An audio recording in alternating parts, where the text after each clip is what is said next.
Today in Taipei, support for same-sex marriage is on the rise, just in time for a special anniversary.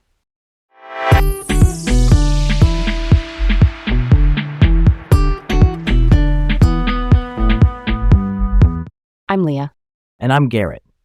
Welcome to Laid Back Local, the news of the day with Leah and Garrett reporting from Taipei. All right, let's kick things off with this. Support for same-sex marriage in Taiwan has surged to 54.3%, just as we reach the 7th anniversary of legalization.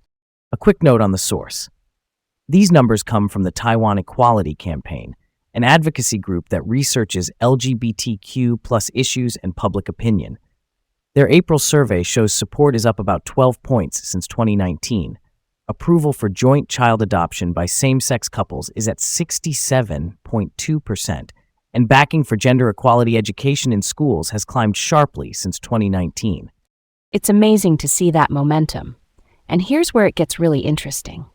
63% support transnational same-sex marriage, meaning couples where the partners are from different countries. That signals people are thinking beyond borders and focusing on families as families. Why do you think this jump is happening now?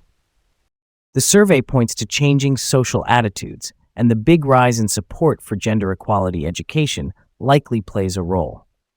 Quick definition: gender equality education means teaching respect and equal treatment for all genders and orientations in a simple, age-appropriate way.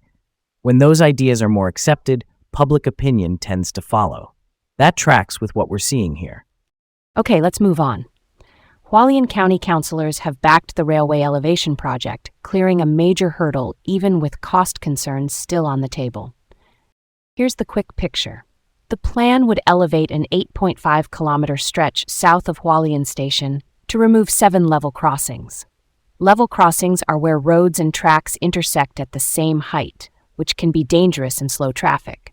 Elevating the line means putting it on a bridge-like structure, separating trains from cars and scooters. The central government asked for local council approval before moving forward, and now the review continues while funding details get finalized. This has been in discussion for nearly a decade. A feasibility report, basically a Can We Do This study, went up in September 2025, and now in May 2026, councilors say yes to continuing. One curveball. The county found an error in its cost estimate, and fixing that could actually reduce the county's financial burden. That's pretty cool, right? It's a safety and traffic win if it comes together. And yeah, it's wild how long these things can take. Better late than never, right? Quick why from me. Why elevation instead of just improving the crossings? Because full separation removes the conflict points altogether. You're not just adding lights or gates, you're eliminating the risky intersections, which improves safety and keeps traffic flowing. That aligns with what local leaders say they want from this project. Let's switch it up. Kaohsiung International Airport is set to trial diversified taxi pickups starting in June. Diversified taxis are government-approved app-based vehicles launched back in 2016. They're not the classic yellow cabs, and you can't hail them on the street. You pre-book them through an app. Until now, they weren't allowed to pick up passengers at airports. The Ministry of Transportation has amended the rules, and with Civil Aeronautics Administration approval, the pilot can run at selected times and spots at the airport. A pilot program is a limited test run to see what works before scaling up, and the Civil Aeronautics Administration is Taiwan's aviation regulator that oversees airport operations and safety. It's a fascinating shift, especially given the previous ban. Why do you think they're limiting the trial to certain times and locations? To manage flow and measure impact. The goal is to improve passenger service quality and traffic management, so testing in controlled windows lets them study pickup patterns, wait times, and congestion without overwhelming the airport. If the data looks good, they can refine and expand. Switching gears just a little. In Miaoli, the National Center for Energy Storage System Technology ran a fire drill in mid-May, simulating a battery overheating emergency. Quick explainer. An energy storage system is basically a big battery setup that stores electricity, often from solar or wind, so it can be used when needed. The center, established in 2024, focuses on testing these systems and battery products. They've got a 360 kilowatt testing capacity, which is a measure of how much power they can handle during tests. Local fire authorities were on site to monitor the drill, and the results feed into future safety designs and risk management. Real talk. These exercises generate data that help engineers build systems that are safer in the real world, not just on paper. Let's dig into this. Renewables need solid storage, and storage needs proven safety.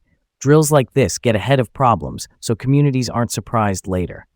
That's a solid point for Taiwan's energy transition. Last up, an Australian man named Matthew was rescued after 7 days stranded in the Taitung Mountains.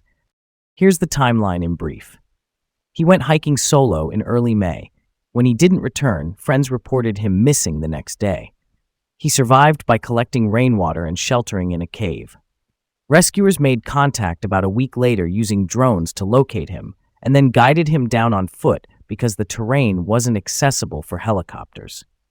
Drones are small unmanned aircraft that are great for searching steep or dense areas quickly. And this detail is unforgettable. Matthew used his saxophone to signal rescuers. That's one for the memory bank.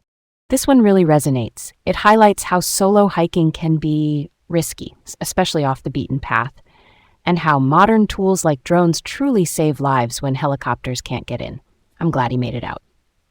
Thanks for tuning in to Laid Back Local, the news of the day with Leah and Garrett, reporting from Taipei.